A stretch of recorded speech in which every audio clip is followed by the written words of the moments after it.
네, 안녕하십니까. 이번 시간에는 불교 중에서 중국 불교의 전개에 대해서 한번 다뤄보도록 하겠습니다. 지난 시간까지 우리가 고대 인도의 이제 브라만교와 육사외도의 그런 상황, 시대적 상황 속에서 석가모니가 어떤 식으로 자신의 입장을 전개했는지 석가모니 불교, 원시 불교 다뤄보았고요. 석가모니 불교를 다루고 나서, 석가모니, 석가모니 입적 이후에 제자들이 이제 했었던 인도 불교, 그리고 이것이 중국 불교로 전개가 되고요. 이것이 또 이제 한국 불교로 전개가 되는데, 한국 불교, 우리나라 사람들의 사상을 이해하기 위해서 한국 불교를 이해해야 되고, 한국 불교를 이해하기 위해서 중국 불교, 인도 불교를 이해하는 과정이었던 거죠. 오늘은 중국 불교, 격의 불교, 교종, 정토종, 선종에 대해서 다뤄보도록 하겠습니다. 자, 여러분 그 달마야 놀자라는 영화가 있는데, 이게 되게 벌써 옛날 영화가 돼버렸네요. 조폭들이 속세에서 막 싸움질하다가 절로 도망쳐 왔어요. 절에 숨어 들어가는 겁니다. 원래 있던 스님들 되게 싫잖아요. 아, 얘네들 막 행패 부리는 것 같고 쫓아내려고 해요. 야, 족구 대결에서 너네가 지면 나가라. 우리가 이길 건데 뭐 족구 대결도 하고 물 속에 오래 참기 대결도 하고 온갖 대결합니다. 얘네들끼리 이제 갈등과 반목이 계속 되는 거예요. 서로 막 싫어해. 그래가지고 큰 스님이, 주지 스님이 항아리, 깨진 항아리를 이제 가지고 와서 여기에 물을 가득 채운 이제 측이 이기는 걸로 하고 그쪽의 말대로 하자. 그래서 양측이 밑에가 깨진 항아리에 물을 채우려고 막 대결합니다. 여러분, 밑 빠진 독에 이거 어떻게 채워야 됩니까 도대체? 이거 어떻게 해야 돼요? 채우라고 해서 채워야 되는데 그냥 물 부으면 그냥 나가잖아요. 어떻게 합니까 도대체? 막으면 안 된대요. 자, 되게 좀 모순적인 이상한 요구를 하는 것 같죠? 자, 굉장히 이상한 과제를 주는 것 같지만 이것이 또 우리가 보게 될 선불교의 또 묘미가 되겠습니다. 그런 선불교. 야, 달마야 놀자란 영화에서는 이런 것들을 이렇게 설명하고 있구나. 코미디 영화임에도 불구하고 불교적인 내용들을 굉장히 흥미롭게 풀어낸 영화이기도 하거든요. 자, 오늘의 내용을 다루고 나서는 이런 영화들을 볼 때, 아, 이런 식의 배경들이 있었구나라는 점을 좀 더 수월하게 이해하시게 될 것입니다. 자, 인도에서는요, 자, 인도 네팔 지역이 불교가 시작됐던 지역이었잖아요. 자, 영향력을 지속적으로 발휘합니다. 근데 문제가 뭐다? 이론에 치우쳐요. 자, 대승불교가 많은 중생들을 구제하기 위해서 등장했음에도 불구하고 공사상, 뭐 비유, 비무, 파사현정, 팔부중도, 일체유심조, 뭐 오식, 육식, 뭐 칠식, 팔식부터 이게 뭔 소리야 이거? 이럴 수 있거든요. 대중들에게 멀어지게 됩니다. 여러분, 경전으로 진리를 전하는데 지금 요즘 같은 뭐 국민 국가의 시대에 뭐 대중 뭐 교육 뭐 의무 교육 이런 시대에는 우리들이 글자를 알잖아요. 글자를 아는 우리들이 보기에도 만만치 않은 내용인데 그 시대에 글자라는 걸 본 적도 없는 대중들이 이거 내용 보면 알겠습니까? 대중과 멀어지게 되네요. 그런 상황에서 12, 13세기에 이슬람 군대가 인도로 쳐들어오게 되고 이때 이제 이제 불교 사원이 대거 파괴가 되거든요. 이때가 결정타가 돼가지고 이제 인도에서 불교의 영향력은 상당히 많이 축소가 되죠. 참고로 인도는 이제 이후에 이제 힌두교와 이슬람교가 경쟁하는 그런 상황이 되고 나중에 2차 대전 끝나고 나서 인도가 독립을 할 때 이제 인도가 힌두교 국가로 남고 이제 좌우 동쪽 서쪽에 이제 이슬람교 국가로 이제 쪼개지게 되는 거죠. 나라가 파키스탄, 방글라데시로. 자, 저번에 봤던 지도인데 오늘날 인도에는 이제 불교의 영향력이 크진 않지만은 이제 인도 네팔에서 출발한 불교가 이제 스리랑카, 동남아시아, 자, 파키스탄, 아프가니스탄 이런 식의 서역 그리고 더 가서 중국, 한국, 일본 등등 아시아의 다양한 국가들로 퍼져나가게 됩니다. 자, 이때 중국에도 오게 되는 거죠. 중국이 언제 왔다? 한나라 때. 한나라 때, 자, 실크로드라고 아십니까? 비단길. 비단을 대표적인 게 비단이었죠. 비단을 무역을 하는 거예요. 어디로? 서역으로. 서역에서 또 어디로 갑니까? 유럽, 로마로 가는 거예요. 자, 무역을 이렇게 길게 하면요. 여기 히말라야 산맥이 막고 있고, 자, 무역을 하면요. 물건이 왔다 갔다 하잖아요. 물건만 왔다 갔다 하는 게 아니라 사람들도 왔다 갔다 해요. 사람들 단지 몸만 왔다 갔다 하는 게 아니라 사람들의 생각도 왔다 갔다 하겠죠? 무역을 하다 보니까 웬 특이하게 복장을 하고 있는 사람들이 막 왔다 갔다 하는 겁니다. 뭐지? 아, 저 사람들은 부처라는 존재를 믿는 불교 신자라고 합니다. 석가모니 얘기하고 있네요. 뭔 소리야 이게? 불교가 드디어 들어오게 되는 거죠. 실크로드를 통한 서역 불교가 전래가 되는데, 자, 인도 불교가 바로 넘어와서 직수입되는 게 아니라 서역, 파키스탄, 아프가니스탄, 오늘날의 요 중앙아시아 지역으로 갔던 불교가 오게 되는 거예요. 항상 종교는요, 전파되는 과정에서 전파되는 지역에 맞게 좀 변형되는 게 있거든요. 마찬가지로 인도 오리지널 모습 그대로가 복사 붙여넣기 될 수가 없고, 서역으로 가서 서역화된 불교가 중국으로 전래가 되는 겁니다. 자, 이때 자, 그렇게 애초에 서역화되고 현장화되는 게 그곳 사람들의 맥락이 있기 때문에 그런 거잖아요. 중국 입장에서는요, 유교랑 도교는 중국에서 나온 건데 불교는 수입품이에요. 중국의 배경과 인도의 배경은 달라요. 그래서 배경이 전혀 다른 중국의 불교가 받아들여지기 위해서는 여러 가지 해결해야 될 불교의 과제가 있었습니다. 우선 자, 유교의 충과 효, 임금에 대한 충성, 부모님에 대한 효도, 이런 가치가 있는데, 아니 석가모니는 다스리려고도 안 하고, 왕족인 후계자인데 다스리려고도 안 하고, 출가해가지고 가족도 버리고, 뭐냐 이거 인륜을 저버리는 거 아니야? 이런 식의 오해를 살 수가 있잖아요. 이거 어떻게 좋아할 것이냐. 두 번째, 자, 위진 남북조 시대죠. 자, 한나라 때 왔지만요, 본격적으로는 한나라가 망할 때 삼국 위진 남북조 시대, 요때 본격적인 유행이 시작이 되는데, 자, 도교도 그렇고요, 불교도 그렇고 기존의 국교화된 유교를 대체하기 위한 새로운 사상이 무엇이 있을까 주목을 받았던 사상이 되는 거죠. 그런 종교가 되는 겁니다. 도교도 자, 태평도 오돌미교 등등 다양한 신자들을 모아야 되는 상황에서 양측이 경쟁하고 살아남아야 될 과제가 있는 거죠. 또 하나, 중국은 왕권이 강해요. 왕권이 강하기 때문에 왕권과 공생할 필요가 있습니다. 왕이 좋아하면요, 불교가 흥하고요. 왕이 싫어하고 괴롭히면요, 불교가 흥하지 못해요. 그러므로 왕의 심기를 건드리지 않는 그런 불교가 등장할 수밖에 없는 겁니다. 이후에 이제 한국 불교로 전개가 될 때도 다 받아들여진 시기에도 이런 면모가 있었어요. 자, 어쨌든 인도와 서역의 승려들이 와가지고 불교 경전들, 대승불교, 소승불교 경전들을 중국어로 번역을 하는데, 자, 중국에 원래 인도적인 배경이 없었잖아요. 중국인들이 이 얘기를 이해하려면 뭔가 좀 친숙한 걸로 설명을 해줘야 돼요. 그게 뭐였다? 노장사상의 용어들을 써보자. 노장사상의 용어들을, 도가사상의 용어들을 써가지고 불교를 설명했던 격의 불교가 되겠습니다. 아무래도 유교 내용보다는 이제 도교 내용이 뭐 예를 들어 무위, 뭐 무욕, 뭐 무지, 뭐 이런 것들을 강조하잖아요. 이런 식의 뭐 내용, 아니면 마음을 비우는 허정, 이런 것들, 아니면 이제 만물과 내가 하나의 관계인 무라일체라든지 이런 식의 내용들이 뭔가 불교스럽게 해석하게 될 만한 그런 뉘앙스, 비슷한 맛, 이런 게 있었던 거죠. 그래서 노장사상으로 번역을 하는 건데, 물론 노장사상으로 번역하는 것은 불완전한 번역입니다. 진정한 번역은 아니죠. 자, 4대 역경가 번역가, 구마라집, 진제, 현장, 불공 등등이 있었는데, 현장은 안 되겠다.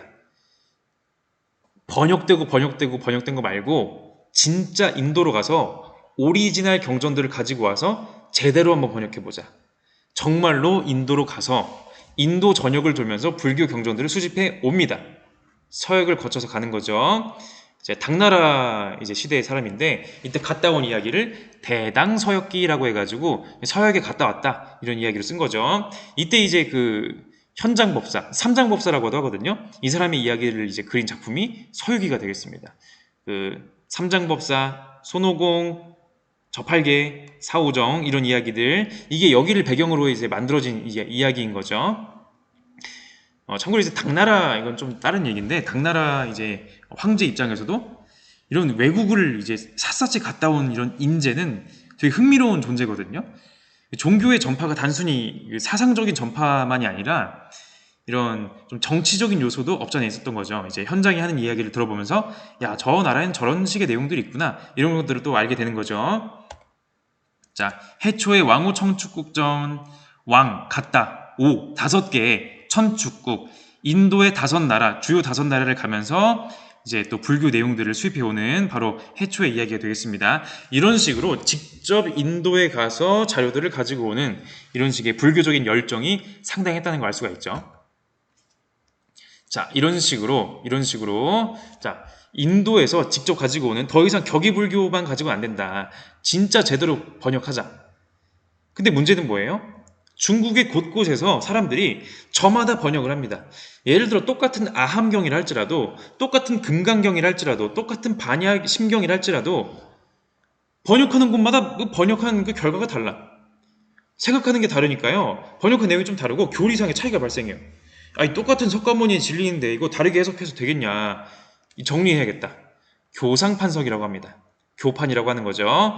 붓다라는 한 개인의 생애 틀 안에서 경전의 번역을 통합하고 분류하고 체계화하는 작업, 경전을 정리하는 작업, 부처님의 말씀이 담겨있는 경전을 정리하는 작업, 경전을 중심으로 불교가 전개되었다. 이런 불교를 교종이라고 합니다. 경전을 통해 진리를 알 수 있다. 이걸 실천하자. 교종. 자, 어떤 경전을 중시할 것이냐에 따라서 교종의 여러 파들이 나뉘게 됩니다. 자, 우리는 금강경이 중요합니다. 제 생각에는 법화경이 중요한 것 같아요. 제 생각에는 무량수경인 것 같아요. 제 생각에는 다양한 종파가 등장하고요. 대표적으로 뭐 천태종, 삼론종, 율종, 화엄종, 법상종 뭐 이런 식의 종들이 있고, 여기까지가 이제 교종이고 이후에 다른 내용들도 보도록 할 건데, 자, 교종 중에서 천태종 볼 건데, 자, 천태종 보기 전에 요것만 다루고 넘어갈게요. 자, 여러분 책 읽는 거 1초 만에 읽습니까? 아니요. 책 읽는 거 오래 걸려요. 부처님이 말씀을 깨닫는 거 시간이 필요하죠? 부처님의 말씀을 깨닫고 내 삶으로 만드는 실천 오래오래 걸리겠죠? 그래서 교종의 수행 방법을 점수라고 합니다. 점수. 점차 내 몸을 닦아나간다. 점수. 점점 나에게 이제 있었던 번뇌라든지 이런 것들을 점차 씻어내고 털어내는 거예요. 마치 거울에 낀 먼지들을 계속 닦아내듯이. 거울에 언제 또 먼지가 앉을지 몰라. 앉을 때마다 닦아내는 거예요. 자, 다시 봅시다. 천태종 그리고 화엄종 두 개 볼 겁니다. 이 교종의 내용들을 그렇게 아주 자세하게 이론적으로 여러분이 파고들 필요는 없고, 그러니까 이런 것들이 있다 정도로만 이제 아시면 될 것 같아요. 용어 정도만 기억하시면은 큰 어려움은 없습니다. 천태종은 어떤 경전을 중시했다? 법화경을 중시했다. 깨달음을 위해서는 이론인 교와 실천인 관이 둘 다 있어야 된다. 이론인 교와 실천인 관, 교관이 둘 다 필요하다. 교관 이문이 되겠습니다. 자, 이 천태종 같은 경우에는요, 이후에 이제 그 고려시대 불교로 이제 또 연결된 지점이 있기 때문에 기억해 두시면 좋을 것 같고, 자, 이건 한번 제가 겸사겸사 첨가해서 알려드릴게요. 원흉삼재라는 용어를 쓰기도 합니다. 원흉삼재. 첫 번째, 자, 삼재다, 삼재. 세 가지의 재가 원만하게 합하는 거예요. 원만하게 융합되는 겁니다. 첫 번째, 공재. 그 어떤 존재의 본질도 인정되지 않는다. 그러니까 모든 존재는 공하다는 거예요. 두 번째, 가재. 공임에도 불구하고 현상적으로는 다양한 차별상이 있다. 가짜로나마 서로 다른 모습으로 존재하는 거죠. 마지막, 중재. 그러므로 모든 것은 공하면서도 일시적이나마 다양하게 존재한다. 그 중관사상을 천태종 나름의 용어로 번역한 거라고 보시면 되겠죠. 이 세 가지가 원만하다. 세 가지가 다 진리를 담고 있다. 이런 얘기하는 게 원흉삼재가 되겠고요. 일념 삼천이라는 말도 있습니다. 일념, 한순간, 이 찰나의 마음속에 삼천의 세계, 삼라만상의 온 세계가 다 갖춰져 있습니다. 일체 중생 모두의 마음에 진리가 깃들어 있어요. 자, 내가 어떤 마음을 품어도 그 마음은 다 뭐에 의한 겁니까? 전부 다 연기에 의해서 그렇게 발생할 수밖에 없는 마음이에요. 내가 어떤 생각을 하든 어떤 마음을 품든 어떤 행동을 하든 전부 다 연기에 의한 것입니다. 인간 세계에, 아니 존재하는 모든 것에는 다 연기에 의해 그렇게 전개되는 것이기 때문에 여러분이 무엇을 보든지 간에 심지어 찰나 한순간의 마음을 보더라도 그 안에 연기가 있음을 알 수가 있는 거죠. 진리라는 것은 어디에 있다? 모든 것에 있다. 지관겸수라는 말도 씁니다. 집중과 관, 통찰의 수행을 함께한다. 이제 마음 집중의 수행과 마음을 보는 수행, 그리고 통찰, 지혜의 수행, 이제 부처님의 말씀을 더 잘 알게 되는 거죠. 부처님의 말씀을 더 잘 알고, 그리고 내 마음에 집중하는 이 두 가지 수행을 같이 한다. 지관겸수가 되겠습니다. 나중에 고려불교 가서 교관겸수 얘기 나오거든요. 연결해서 기억하시면 될 것 같아요. 자, 그 다음으로는 화엄종을 볼 건데, 자, 화엄종, 화엄경을 중시하기 때문에 화엄종이라고 합니다. 우주 만물은 끝없는 시간과 공간 속에서 서로의 원인이 되며 대립을 초월하여 하나로 융합된다. 앞서 봤었던 천태종의 내용하고 뉘앙스는 비슷하죠. 용어가 좀 다를 뿐이에요. 이걸 무진연기라고 합니다. 모든 것은 차별 없이 하나다. 분별과 대립은 소용없다. 분별하고 대립하지 말고 하나로 가자. 이런 얘기하는 건데, 이 법계 연기설이라는 말로 제가 설명해 드릴게요. 물론 이 용어들 하나하나를 굳이 뭐 다 외우라는 건 아니고, 아 이렇구나라고 이해하는 정도로만 넘어가시면 되겠습니다. 여러분, 산은 산이요 물은 물이로다, 이런 말 아십니까? 산과 물이 있어요. 자, 이법계, 리, 원리를 말하는 거죠. 우주는요, 우주에 있는 모든 것은요, 본체로서 평등합니다. 모든 존재의 본질은요, 다 연기로서 하나예요. 산도 그렇고요, 물도 그렇고요, 모든 존재는 연기에 의해 존재하는 것입니다. 모든 것에는, 자, 산에도 리가 갖춰져 있죠. 물에도 리가 갖춰져 있어요. 원리 말하는 거예요, 원리. 세상의 원리. 동시에 사법계입니다. 사건, 사태, 사물. 현상적으로는요, 산과 물은 달라요. 차별적인 현실이 있습니다. 딱 봐도 산하고 물은 다르잖아요. 자, 여기서 이사무의 법계로 넘어갑니다. 리와 산은 뭐다? 통한다. 자, 산과 물 각각은 리로서 통합니다. 물에도 우주의 원리가 깃들어 있고요. 산에도 우주의 원리가 깃들어 있다는 점에서 통해요. 당연히 산도 물도 통하는 거죠. 사사무의 법계. 현상과 현상도 우리 눈에 보이는 현상이 서로 달라 보이지만은 결국엔 다 뭐다? 우주 본체의 원리가 깃들어 있다는 점에서는 통한다는 거죠. 자, 그러므로 자타분리, 나 이외에 다른 존재는 뭐다? 둘이 아니다. 하나다. 이런 말을 하는 내용이 되겠네요. 자, 근데 이 교종의 내용들이, 자, 우리 대승불교 할 때 봤던 거 있잖아요. 여러분, 뭐 일념 삼천, 사사무의 법계, 이거 보시면은 한 번에 이해가 되시나요? 글자를 알고 10년을 넘게 그 문자를 통한 공부를 해온 여러분들도 바로 단박에 이해가 되지 않아요. 근데 그 당시에 글자를 모르는 무지렁이 백성들이 이거 알겠습니까? 백성들한테 너무 어려워요. 너무 방대하고 난해한 이론. 안 된다. 대중적 기반, 이거 어렵다, 이거. 지금, 도교, 지금, 오두미교 태평도는, 착한 일 하면 복 받는다, 이런 얘기하고 있는데, 사사무의 법기, 이런 어려운 얘기하면 되겠냐. 정토종이 한마디 하는 거죠. 정토종보다 염불하기만 하면 극락정토에서 다시 태어날 수 있다. 자, 지문부터 볼게요. 내가 성불할 때 시방에 한량없는 많은 세계에 제천인민은 물론이고 작은 벌레 이르기까지라도 나의 이름을 염하고 10번 부르는 자는 반드시 나의 세계에 와서 나게 될 것이다. 만약 이 소원이 실현되지 못한다면 나는 끝내 성불하지 않으리라. 자, 정토종, 부처가 거주하는 정토, 정결한 땅, 깨끗한 땅. 사람들은요, 힘든 세상에 살고 있어요. 그렇지만 염불, 나무아미타불 관세음보살만 하면은 돼요. 그러면 정토에서 다시 태어날 수 있어요. 극락정토, 아주 좋은 세계에서 다시 태어나는 겁니다. 극도의 즐거움이 있는 깨끗한 땅, 극락정토. 이것만 외우면 돼요. 글자 몰라도요, 나무아미타불 관세음보살 이것만 외우면 된대요. 정말 쉽죠? 대중적이죠, 되게? 자, 남부, 돌아가서 의지하다라는 말에 이제 나무가 되겠고요. 뭐에 돌아가서 의지한다? 아미타불에게 돌아가서 의지한다. 관세음 보살에게 돌아가서 의지한다는 것입니다. 자, 이게 굉장히 불교라고 하기에는 굉장히 이질적인 요소가 있는데, 뭐냐면은 석가모니 불교 때 얘기했던 것처럼 무소의 뿔처럼 혼자서 가라라고 했잖아요. 다른 존재에게 의지하지 말고 본인이 직접 깨달아야 해탈하는 걸 했잖아요. 근데 뭡니까? 정토종에서 하는 말은 나무 아미타불 관세음보살, 아미타불과 관세음보살에게 의지하면은 극락정토에서 다시 태어난대요. 이거는 불교의 기본적인 무신론적 특성과 대비되는 굉장히 유신론적인 그런 요소 아닙니까?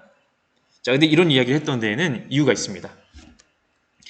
당시 삼국 위진 남북조의 극한의 대립과 핍박과 전쟁이 난무하는 피해 시대, 이런 시대, 극한의 현실 상황에서는요, 중생들이, 어리석은 중생들이 깨닫고 그럴 자력구제의 여력? 없어요.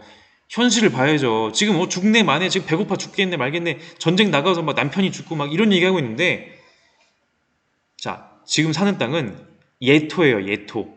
더러운 땅, 이승입니다. 그렇기 때문에 일단 붓다의 본원력, 석가모니 부처, 자, 부처의 불의 이타구제적인 그 서원의 핌, 그 파워를 의지해서 정토로 왕생하자. 가서 다시 태어나는 겁니다. 극락왕생이란 말은 극락정토에 가서 다시 태어나는 거예요. 자, 분명히 석가모니가 말한 해탈과 이런 것은 윤회의 사슬을 끊어버리는 거거든요. 생로병사의 고통을 더 이상 참여하지 않는 거예요. 그만하는 건데 다시 태어난대요. 그렇게라도 다시 태어나서 극락정토에서 깨닫고 성불 깨닫고서 해탈 열반에 이르라는 겁니다. 대표적으로 이제 미타신앙 아미타불에 의지하는 서방정토. 자, 아미타불에 의지하면요, 서방정토에서 다시 태어날 수가 있대요. 미륵보살에게 의지하면요, 도솔천 정토에서 다시 태어날 수 있대요. 약사열애불 의지하면은 유리광 정토에서 다시 태어난다고 하는 혼란스러운 시대의 백성들은 이러한 이제 정토종의 그런 연불과 이제 극락 정토, 극락 왕생의 사상을 통해서 위안을 얻고 하는 거죠. 이제 경남 고성군 운흥사의 관음보살도를 보시면은 이런 내용들이 알 수가 있겠죠. 자, 이번에는 중국 불교의 세 번째 흐름, 네 번째라고 봐야겠죠? 선종에 대해서 한번 다뤄보도록 하겠습니다. 자, 항상 교종하고 대립을 해요. 교종은요, 말했죠? 경전을 중시해요. 어떤 경전, 어떤 책을 가지고서 부처님의 말씀을 깨닫느냐, 이게 중요하잖아요. 반면에 선종에서는 부처님의 마음에 주목해라. 경전 글자에 주목하지 마라. 글자보다 중요한 건 뭐다? 너의 마음에 불성이 이미 있으니까 너의 마음을 직관해라. 직관하는 것, 이게 중요한 거죠. 자, 인도에서 출발한 이 선종 불교, 마음을 중시하는 불교. 자, 달마라는 인물에 의해서 중국에 전해지게 되는데요. 남인도 향지구 왕자 출신인데, 여러분 아시는 그 소림사 아시죠? 막 오늘날에는 무술 막 이런 걸로 유명하잖아요. 물론 이제 그 소림사 승려들이 무술을 또 연마하게 된 데에는 또 그런 혼란스러운 사회상을 또 반영하지 않을 수가 없는 건데, 하여간 소림사에 가서 9년 동안 이 달마대사가 면벽 수련을 해요. 벽만 보고 있어요. 근데 너무 졸리잖아요. 너무 졸려가지고 눈이 자꾸 감겨. 아, 눈꺼풀 자꾸 감긴다. 안 되겠다. 눈꺼풀을 싹둑. 그래서 여러분 우리 그림 보시면은 선불교적인 그림이 달마도라고 하거든요. 달마를 그린 그림. 달마도의 특징이 눈이 아주 부리부리해요. 눈꺼풀을 싹둑 했다는 점을 알 수가 있겠네요. 그만큼 이제 수행에 대한 강한 그 마음. 그래서 9년의 수련을 통해 선에 도달합니다. 가르침을 드디어 펼치게 되는 거죠. 달마에 의해 시작되면서 해능에 의해 발전하는 중국의 선불교가 되겠습니다. 그 달마도 특징 보시면은 몇몇 강한 굵은 선을 통해서 이제 그림을 표현하고 강한 눈빛, 그러나 여백의 미가 상당하거든요. 이제 지금 제가 가지고 온 그림에서는 여백의 미가 있긴 한데 이제 다른 달마도 보시면 여백의 미의 그 비중이 굉장히 크기도 합니다. 자, 선종에서는 불교의 진리, 곧 법, 다르마, 담마, 달마라고도 하는 거죠. 이 법이란 뭐다? 불교의 진리는 뭐다? 글자로 전해진다? 아니요. 마음에서 마음으로 전해지는 거예요. 이심전심이란 말 있죠? 그게 여기서 나오는 거죠. 심심상인이라고도 표현합니다. 자, 석가모니가 염화미소라는 이야기가 전해지는데요. 이거 한번 읽어볼게요. 붓다가 영산의 법상에 오르니 하늘에서 꽃비가 내렸다. 붓다는 아무 말씀도 않고 꽃 하나를 들어 대중에게 보이자 다들 의아하게 좌우를 돌려보았다. 이때 오직 한 사람 가섭만이 혼자 조용히 미소를 지었다. 붓다는 말을 통하지 않고 마음으로 전했으며 가섭은 이를 미소로써 받았던 것이다. 꽃이 막 떨어지고 있어. 석가모니가 하나 잡아요. 딱 보여줍니다. 뭐 어쩌라는 거야? 이때 가섭이란 제자 혼자만이 뜻을 깨우치고 웃는 거죠. 그 깨우친 뜻이 무엇이었느냐에 대해서는 뭐 여러 가지 얘기가 가능하겠지만은 결론은 뭐다? 염화미소, 꽃을 집어들고 웃음을 띠다. 직접 말해주는 게 아니에요. 글로 써서 전해주는 것도 아니에요. 마음에서 마음으로 전해주는 것입니다. 언어와 문자를 세워 말하지 않습니다. 언어에 의존하지 않아요. 문자에 의존하지 않아요. 불린 문자. 석가모니의 교설 이외에 따로 전하는 것이 있다. 자, 석가모니 교설, 이게 경전을 말하는 거거든요. 석가모니의 그런 발언들, 말씀들을 경전으로 모아놨잖아요. 무슨 경, 무슨 경, 무슨 경 해가지고 이거 말고도, 경전 말고도 진리는 파악할 수가 있다. 교외 별전, 경전 외에 별도로 전하는 것이 있다. 뭐다? 부처의 마음이다. 그러므로 여러분은 마음속에 있는 부처의 그것을 깨달아야 되겠죠? 막 복잡하게 막 사사무에 법계 하고 있고 막 이게 중요한 게 아니라는 거예요. 자, 특히 선종에서는 자신의 마음을 직접 보라고 합니다. 직지인심, 직접 손가락으로 가리켜 뭐를? 사람의 마음. 사람의 마음에 불성이 있는 거예요. 그러므로 자기 마음속에 불성을 깨달으면 누구나 부처가 되는 겁니다. 견성성불, 불성을 보고서 부처가 되자. 자, 부처는 자신의 본성 속에서 이루어지니 자신의 밖에서 부처를 찾지 마라. 자신의 본성이 미혹되면 중생이고 자신의 본성을 깨달으면 부처이다. 자, 부처가 되는 것 어디에 달려있다? 내 마음에 달려있다. 그러므로 경전이고가 중요한 게 아니에요. 누가 가르쳐주고 훈련시켜주고 이게 중요한 게 아니에요. 뭐가 중요하다? 내 마음에 불성이 있다는 것을 즉각적으로 깨닫는 돈오가 중요하게 됩니다. 자, 선불교의 수행관 돈오가 되겠네요. 갑자기 단박에 돈, 깨우칠 오, 깨달을 오. 깨우침은 언제 온다? 서서히 누적되는 게 아니라 어느 한순간에 팍 하고 오는 겁니다. 단박에 깨우침. 자신의 본성을 깨닫는다는 것은 단박에 깨치고 단박에 닦는 것이니 수행도 한 방에 되는 거예요. 일단 한 방에 깨우치면요. 수행 끝. 이미 내 마음은 자성청정한 그 불성이 있는 겁니다. 돈오 돈수, 점진적 단계라는 것은 없다. 교종에서 말하는 점수를 부정하는 거죠. 돈오 돈수. 어리석은 사람은 연부를 통해 저곳에서 태어나고자 하지만 깨달은 사람은 자신의 마음을 깨끗하게 할 뿐이다. 자, 연불, 정토종, 나무아미탑을 관세음보살만 하면 극락정토에서 다시 태어납니다. 그게 중요한 게 아니다. 마음의 불성을 보면요, 해탈하는 거예요. 어리석은 사람은 청정한 자신의 본성을 알지 못하고 몸속에 정토가 있다는 것을 알지 못한다. 극락정토가 어디 외딴 곳에 있는 게 아니라 이미 마음속에 있어요. 이걸 버려두고 어디서 찾으려고 하는 겁니까? 홍인이 제자에게 말하였다. 세상 사람에게 삶과 죽음이 중요하다. 너희는 종일 공양만 하면서 대중을 위안하는 일만 추구할 뿐 삶과 죽음의 고해를 벗어나려고 노력하지 않는구나. 너희가 자신의 본성을 알지 못한다면 대중을 위안하는 길이 어찌 너희를 구원하겠느냐. 대중들이요, 나무아미탑을 관세음보살만 외우면은 극락정토에서 다시 태어날 거예요.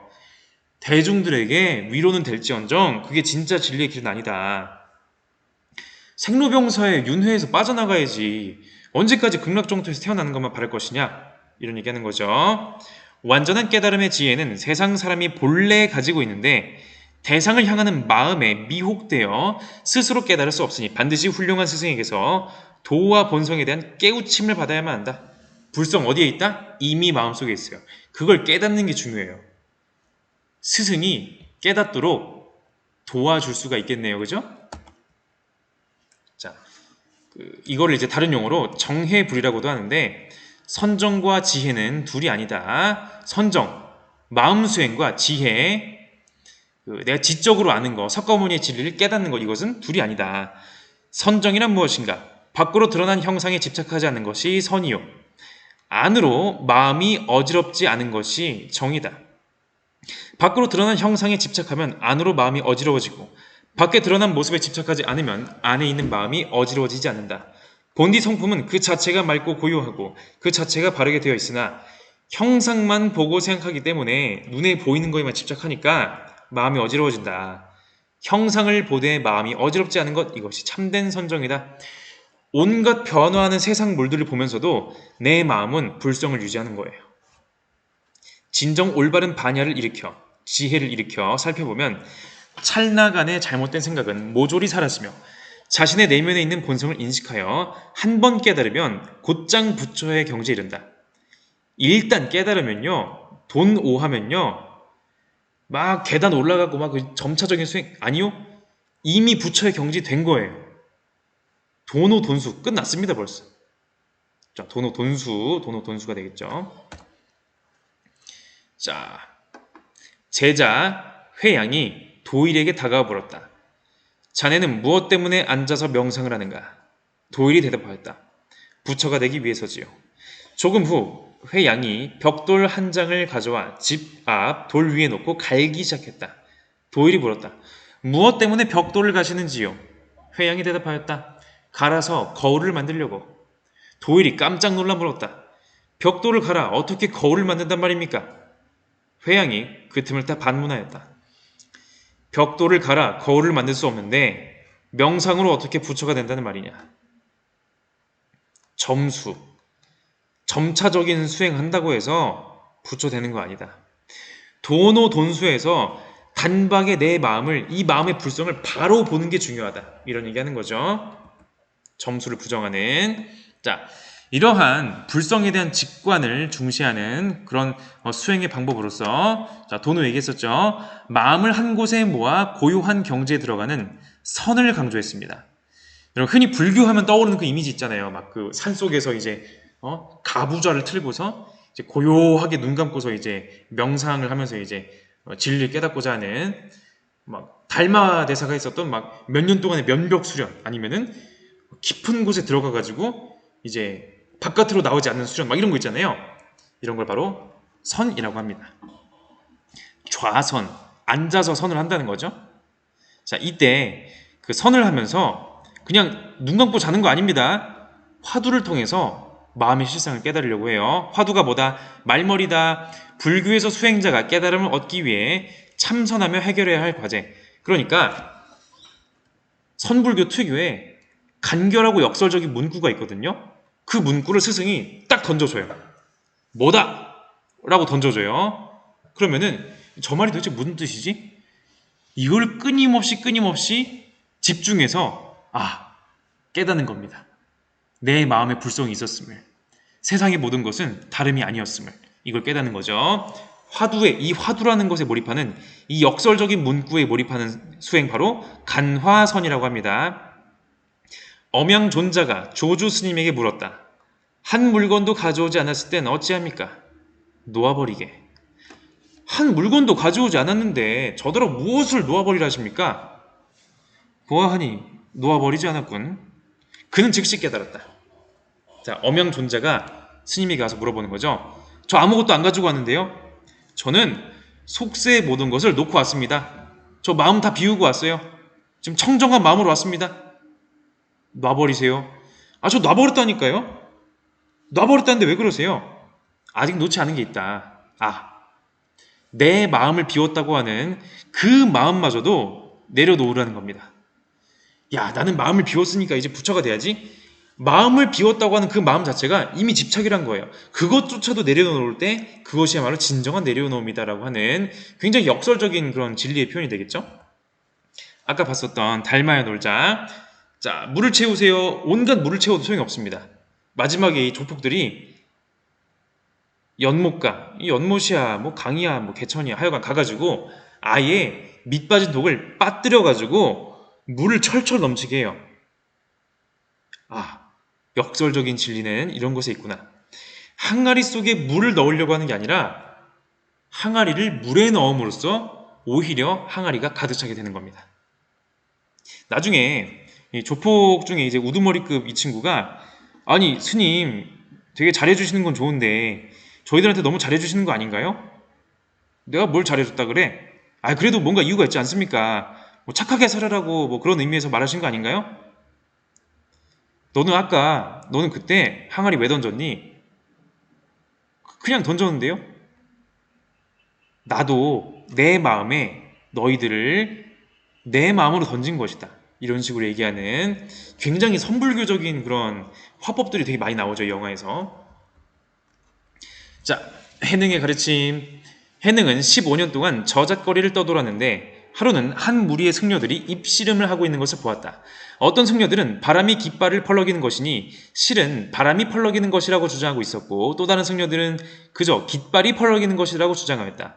보다 못한 해능이 나서서 말하기를 그것은 깃발이 펄럭이는 것도 바람이 펄럭이는 것도 아니다 라고 말하였다. 그러자 한 사람이 그러면 당신 도대체 무엇이 펄럭인다고 생각하는 것이냐? 라고 물었다. 해능은 펄럭이는 것은 그대들의 마음이다 라고 답하였다.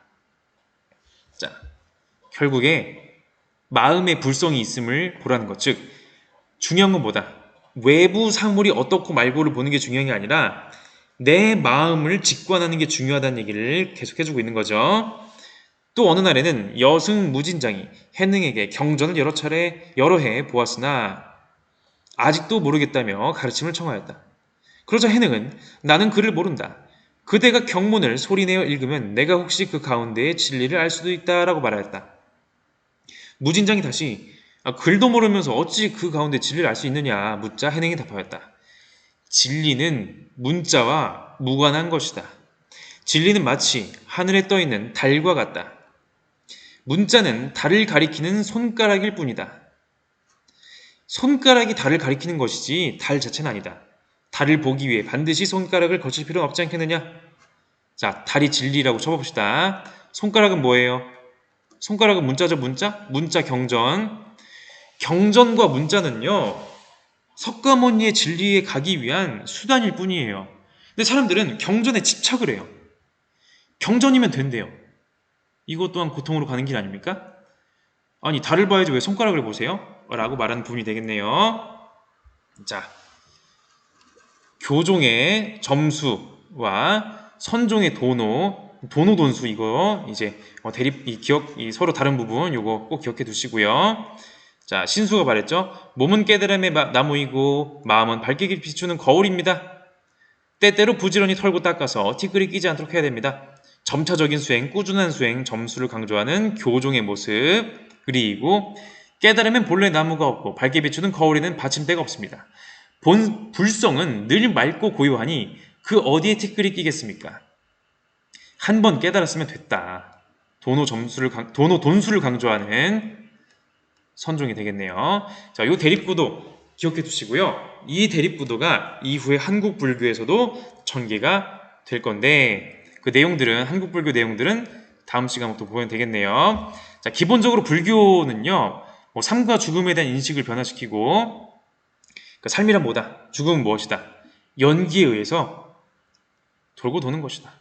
현세 중심, 속세 이런 거 중요하지 않다. 속세 돈막 이거 다 연기에 의해서 사그라지는 것일 뿐이다. 그런 거 가지고 도덕적으로 타락하지 말자 이런 얘기 하는 거고 진정한 가치는 정신적인 가치에 있다. 능동적인 수행 이런 거 강조한다는 점. 자비의 윤리, 다른 존재들에 대한 대중이라든지 아니면 자연물이라든지 다른 존재에 대한 그런 마음 이런 것들을 강조한다는 점에서 현대적인 의의가 있다고 말을 하네요.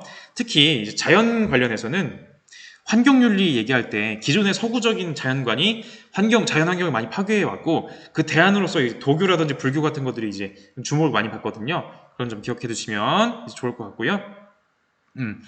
잡아함경에 나오는 이런 그 구절들도 나중에 한번 읽어보세요. 되게 재밌습니다. 자, 이렇게 마치도록 하고요. 다음 시간부터는 한국 불교 내용 드디어 한번 가보도록 하겠습니다.